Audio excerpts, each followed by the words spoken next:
कमला पद्मिनी एकादशी व्रत कथा। धर्मराज युधिष्ठिर बोले, हे जनार्दन, अधिक मास के शुक्ल पक्ष की एकादशी का क्या नाम है तथा उसकी विधि क्या है? कृपा करके आप मुझे बताइए। श्री भगवान बोले, हे राजन, अधिक मास में शुक्ल पक्ष में जो एकादशी आती है वह पद्मिनी कमला एकादशी कहलाती है। वैसे तो प्रत्येक वर्ष 24 एकादशियां होती हैं। जब अधिक मास या मलमास आता है तब इनकी संख्या बढ़कर 26 हो जाती है। अधिक मास या मलमास को जोड़कर वर्ष में 26 एकादशी होती है। अधिक मास में 2 एकादशी होती है जो पद्मिनी एकादशी शुक्ल पक्ष और परमा एकादशी कृष्ण पक्ष के नाम से जानी जाती है। ऐसा श्री कृष्ण ने अर्जुन से कहा है। भगवान श्री कृष्ण ने अर्जुन को इस व्रत की कथा बताई थी। भगवान कृष्ण बोले, मलमास में अनेक पुण्यों को देने वाली एकादशी का नाम पद्मिनी है। इसका व्रत करने पर मनुष्य कीर्ति प्राप्त करके बैकुंठ को जाता है, जो मनुष्यों के लिए भी दुर्लभ है। यह एकादशी करने के लिए दशमी के दिन व्रत का आरंभ करके कांसी के पात्र में जौ चावल आदि का भोजन करें तथा नमक न खावें, भूमि पर सोए और ब्रह्मचर्य व्रत का पालन करें। एकादशी के दिन ब्रह्म मुहूर्त में शौच आदि से निवृत्त होकर दंत धावन करें और जल के 12 कुल्ले करके शुद्ध हो जाए। सूर्य उदय होने के पूर्व उत्तम तीर्थ में स्नान करने जाए। इसमें गोबर, मिट्टी, तिल तथा कुशा व आंवले के चूर्ण से विधि पूर्वक स्नान करें। श्वेत वस्त्र धारण करके भगवान विष्णु के मंदिर जाकर पूजा अर्चना करें। हे मुनिवर, पूर्व काल में त्रेता युग में है नामक राजा के वंश में कृतवीर्य नाम का राजा महिष्मतीपुरी में राज्य करता था। उस राजा की 1000 परम प्रिय स्त्रियां थीं, परंतु उनमें से किसी को भी पुत्र नहीं था जो उनके राज्यभार को संभाल सके। देवता, पितृ, सिद्ध तथा अनेक चिकित्सकों आदि से राजा ने पुत्र प्राप्ति के लिए काफी प्रयत्न किए, लेकिन सब असफल रहे। एक दिन राजा को वन में तपस्या के लिए जाते थे। उनकी परम प्रिय रानी एक श्वाकु वंश में उत्पन्न हुए राजा हरिश्चंद्र की पद्मिनी नाम वाली कन्या राजा के साथ वन जाने को तैयार हो गई। दोनों ने अपने अंग के सब सुंदर वस्त्र और आभूषणों का त्याग कर वल्कल वस्त्र धारण कर गंधमादन पर्वत पर गए। राजा ने उस पर्वत पर 10,000 वर्ष तक तप किया, परंतु फिर भी पुत्र प्राप्ति नहीं हुई। तब पतिव्रता रानी कमलनयनी पद्मिनी से अनुसूया ने कहा, 12 मास से अधिक महत्वपूर्ण मलमास होता है जो 32 मास पश्चात आता है। उसमें द्वादशी युक्त पद्मिनी शुक्ल पक्ष की एकादशी का जागरण समेत व्रत करने से तुम्हारी सारी मनोकामना पूर्ण होगी। इस व्रत करने से पुत्र देने वाले भगवान तुम पर प्रसन्न होकर तुम्हें शीघ्र ही पुत्र देंगे। रानी पद्मिनी ने पुत्र प्राप्ति की इच्छा से एकादशी का व्रत किया। वह एकादशी को निराहार रहकर रात्रि जागरण करती। इस व्रत से प्रसन्न होकर भगवान विष्णु ने उन्हें पुत्र प्राप्ति का वरदान दिया। इसी के प्रभाव से पद्मिनी के घर कार्तिवीर्य उत्पन्न हुए, जो बलवान थे और उनके समान तीनों लोकों में कोई बलवान नहीं था।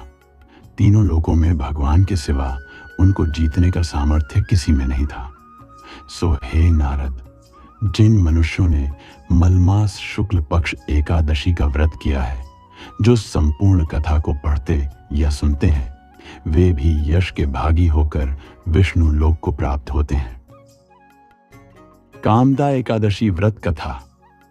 धर्मराज युधिष्ठिर कहने लगे कि हे भगवान, मैं आपको कोटि कोटि नमस्कार करता हूं। अब आप कृपा करके चैत्र शुक्ल एकादशी का महात्म्य कहिए। श्री कृष्ण कहने लगे कि हे धर्मराज, यही प्रश्न एक समय राजा दिलीप ने गुरु वशिष्ठ जी से किया था, और जो समाधान उन्होंने किया वो सब मैं तुमसे कहता हूं। प्राचीन काल में भोगीपुर नामक एक नगर था। वहां पर अनेक ऐश्वर्यों से युक्त पुंडरीक नाम का एक राजा राज्य करता था। भोगीपुर नगर में अनेक अप्सरा, किन्नर तथा गंधर्व वास करते थे। उनमें से एक जगह ललिता और ललित नाम के दो स्त्री पुरुष अत्यंत वैभवशाली घर में निवास करते थे। उन दोनों में अत्यंत स्नेह था, यहाँ तक कि अलग अलग हो जाने पर दोनों व्याकुल हो जाते थे। एक समय पुंडरीक की सभा में अन्य गंधर्वों सहित ललित भी गान कर रहा था। गाते गाते उसको अपनी प्रिय ललिता का ध्यान आ गया और उसका स्वर भंग होने के कारण गाने का स्वरूप बिगड़ गया। ललित के मन के भाव जानकर कारकोट नामक नाग ने पद भंग होने का कारण राजा से कह दिया। तब पुंडरीक ने क्रोधपूर्वक कहा कि तू मेरे सामने गाता हुआ अपनी स्त्री का स्मरण कर रहा है। अत तू कच्चा मांस और मनुष्यों को खाने वाला राक्षस बनकर अपने के कर्म का फल भोग। पुंडरीक के श्राप से ललित उसी क्षण महाकाय विशाल राक्षस हो गया। उसका मुख अत्यंत भयंकर, नेत्र सूर्य चंद्रमा की तरह प्रदीप्त तथा मुख से अग्नि निकलने लगी। उसकी नाक पर्वत की कंदरा के समान विशाल हो गई और गर्दन पर्वत के समान लगने लगी। सिर के बाल पर्वतों पर खड़े वृक्षों के समान लगने लगे तथा भुजाएं अत्यंत लंबी हो गईं। कुल मिलाकर उसका शरीर 8 योजन के विस्तार में हो गया। इस प्रकार राक्षस होकर वह अनेक प्रकार के दुख भोगने लगा। जब उसकी प्रियतमा ललिता को यह वृत्तांत मालूम हुआ तो उसे अत्यंत खेद हुआ और वह अपने पति के उद्धार का यत्न सोचने लगी।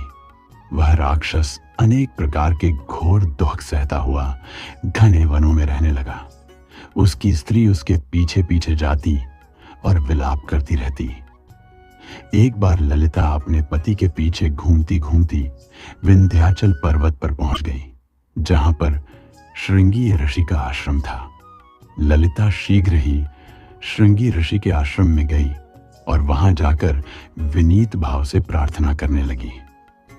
उसे देखकर श्रृंगी ऋषि बोले कि हे सुभगे, तुम कौन हो और यहां किस लिए आई हो? ललिता बोली कि हे मुने, मेरा नाम ललिता है। मेरा पति राजा पुंडरीक के श्राप से विशालकाय राक्षस हो गया है। इसका मुझको महान दुख है। उसके उद्धार का कोई उपाय बतलाइए। श्रृंगी ऋषि बोले, हे गंधर्व कन्या, अब चैत्र शुक्ल एकादशी आने वाली है, जिसका नाम कामदा एकादशी है। इसका व्रत करने से मनुष्य के सब कार्य सिद्ध होते हैं। यदि तू कामदा एकादशी का व्रत कर उसके पुण्य का फल अपने पति को दे तो वह शीघ्र ही राक्षस योनि से मुक्त हो जाएगा और राजा का श्राप भी अवश्यमेव शांत हो जाएगा। मुनि के ऐसे वचन सुनकर ललिता ने चैत्र शुक्ल एकादशी आने पर उसका व्रत किया और द्वादशी को ब्राह्मणों के सामने अपने व्रत का फल अपने पति को देती हुई भगवान से इस प्रकार प्रार्थना करने लगी, हे प्रभु, मैंने जो यह व्रत किया है इसका फल मेरे पति देव को प्राप्त हो जाए, जिससे वह राक्षस योनि से मुक्त हो जाए। एकादशी का फल देते ही उसका पति राक्षस योनि से मुक्त होकर अपने पुराने स्वरूप को प्राप्त हुआ। फिर अनेक सुंदर वस्त्राभूषणों से युक्त होकर ललिता के साथ विहार करने लगा। उसके पश्चात वे दोनों विमान में बैठकर स्वर्गलोक को चले गए। वशिष्ठ मुनि कहने लगे कि हे राजन, इस व्रत को विधि पूर्वक करने से समस्त पाप नाश हो जाते हैं तथा राक्षस आदि की योनि भी छूट जाती है। संसार में इसके बराबर कोई और दूसरा व्रत नहीं है। इसकी कथा पढ़ने या सुनने से वाजपेय यज्ञ का फल प्राप्त होता है। देव प्रबोधिनी एकादशी व्रत कथा। ब्रह्मा जी बोले, हे मुनिश्रेष्ठ, अब पापों को हरने वाली पुण्य और मुक्ति देने वाली एकादशी का महात्म्य सुनिए।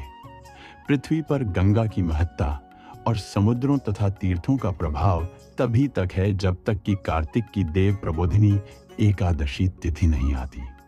मनुष्य को जो फल 1000 अश्वमेध और 100 राजसूय यज्ञों से मिलता है, वही प्रबोधिनी एकादशी से मिलता है। नारद जी कहने लगे कि हे पिता, एक समय भोजन करने, रात्रि को भोजन करने तथा सारे दिन उपवास करने से क्या फल मिलता है, सो विस्तार से बताइए। ब्रह्मा जी बोले, हे पुत्र, एक बार भोजन करने से 1 जन्म और रात्रि को भोजन करने से 2 जन्म तथा पूरा दिन उपवास करने से 7 जन्मों के पाप नाश होते हैं। जो वस्तु त्रिलोकी में न मिल सके और दिखे भी नहीं, वह हरि प्रबोधिनी एकादशी से प्राप्त हो सकती है।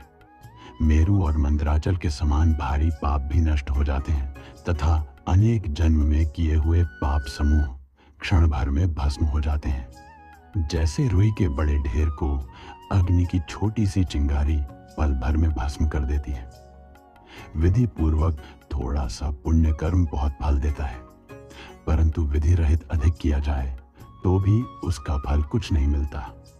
संध्या न करने वाले, नास्तिक, वेद निंदक, धर्मशास्त्र को दूषित करने वाले, पाप कर्मों में सदैव रत रहने वाले, धोखा देने वाले ब्राह्मण और शूद्र, परस्त्री गमन करने वाले तथा ब्राह्मणी से भोग करने वाले, ये सब चांडाल के समान हैं। जो विधवा अथवा सधवा ब्राह्मणी से भोग करते हैं वे अपने कुल को नष्ट कर देते हैं। परस्त्री गामी के संतान नहीं होती और उसके पूर्व जन्म के संचित सब अच्छे कर्म नष्ट हो जाते हैं। जो गुरु और ब्राह्मणों से अहंकार युक्त बात करता है वह भी धन और संतान से हीन होता है।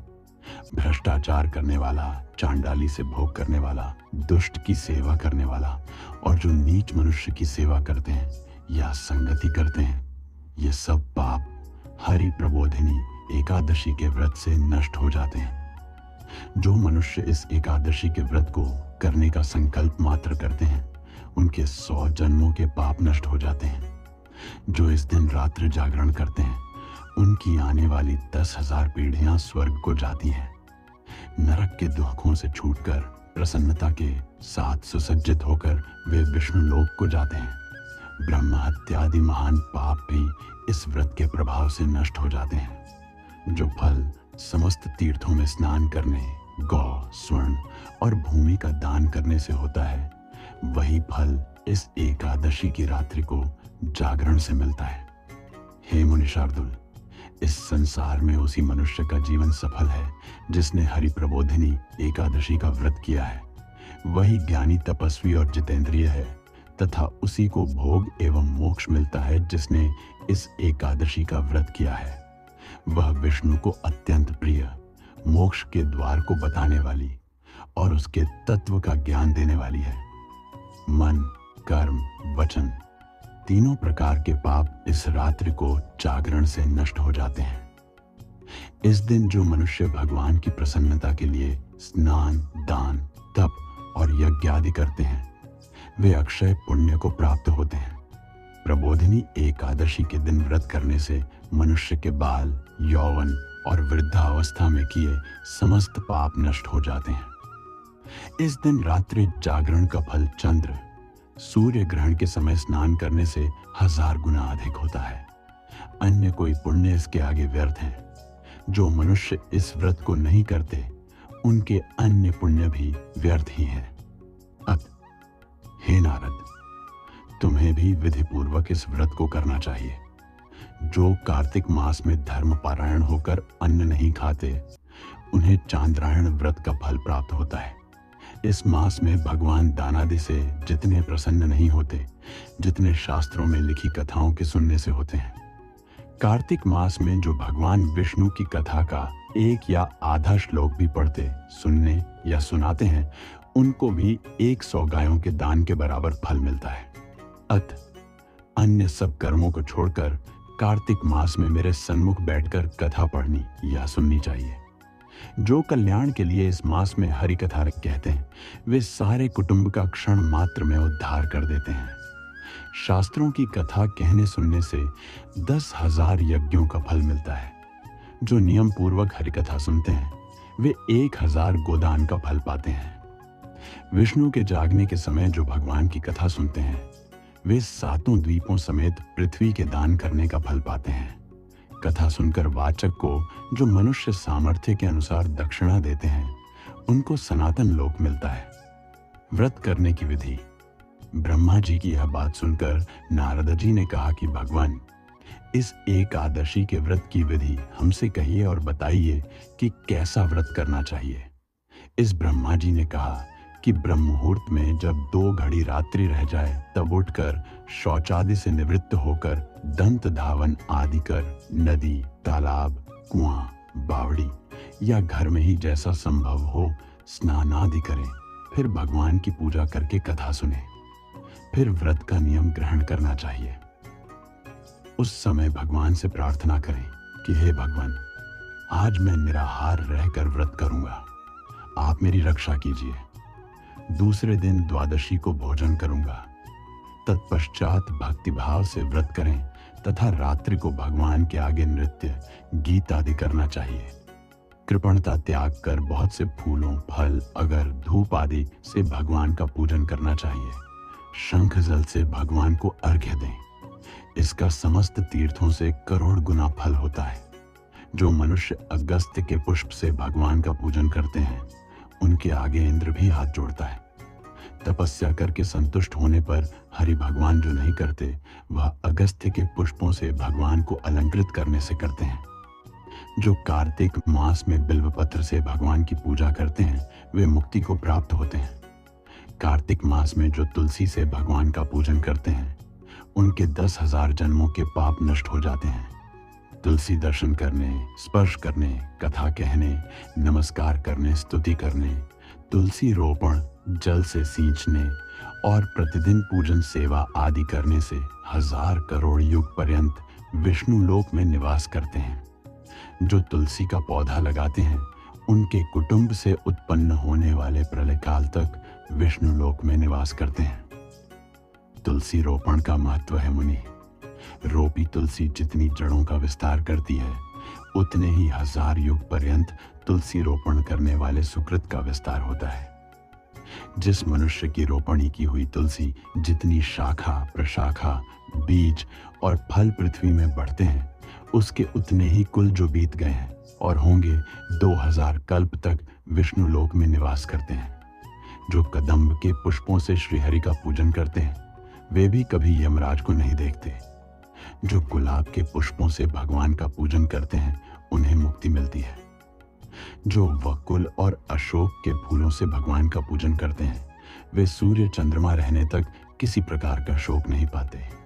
जो मनुष्य सफेद या लाल कनेर के फूलों से भगवान का पूजन करते हैं, उन पर भगवान अत्यंत प्रसन्न होते हैं। और जो भगवान पर आम की मंजरी चढ़ाते हैं, वे करोड़ों गायों के दान का फल पाते हैं।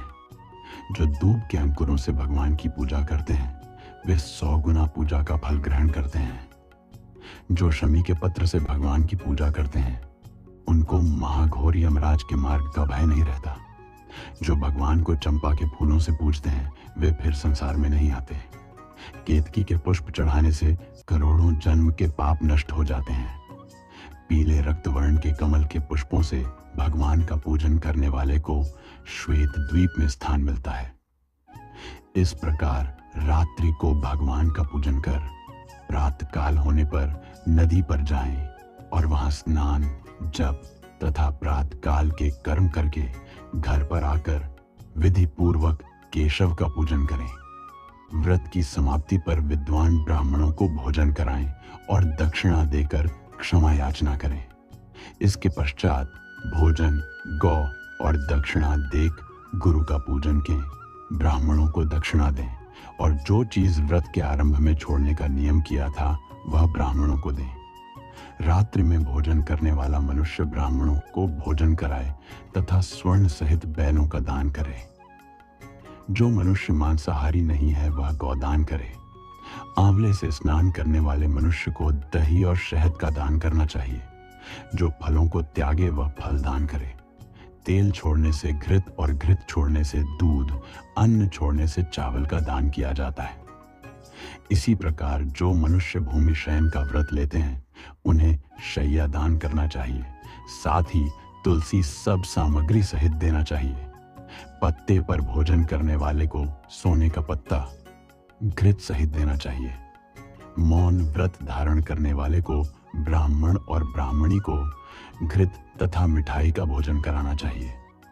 बाल रखने वाले को दर्पण, जूता छोड़ने वाले को 1 जोड़ जूता, लवण त्यागने वाले को शर्करा, मंदिर में दीपक जलाने वाले को तथा नियम लेने वाले को व्रत की समाप्ति पर ताम्र अथवा स्वर्ण के पत्र पर घृत और बत्ती रखकर विष्णु भक्त ब्राह्मण को दान देना चाहिए। एकांत व्रत में 8 कलश वस्त्र और स्वर्ण से अलंकृत करके दान करना चाहिए। यदि यह भी न हो सके तो इनके अभाव में ब्राह्मणों का सत्कार सब व्रतों को सिद्ध करने वाला कहा गया है। इस प्रकार ब्राह्मण को प्रणाम करके विदा करें। इसके पश्चात स्वयं भी भोजन करें। जिन वस्तुओं को चातुर्मास में छोड़ा हो उन वस्तुओं की समाप्ति करें, अर्थात ग्रहण करने लग जाएं। हे राजन, जो बुद्धिमान इस प्रकार चातुर्मास व्रत निर्विघ्न समाप्त करते हैं वे कृतकृत्य हो जाते हैं और फिर उनका जन्म नहीं होता। यदि व्रत भ्रष्ट हो जाए तो व्रत करने वाला कोढ़ी या अंधा हो जाता है। भगवान कृष्ण कहते हैं कि राजन, जो तुमने पूछा था वह सब मैंने बतलाया। इस कथा को पढ़ने और सुनने से गोदान का फल प्राप्त होता है।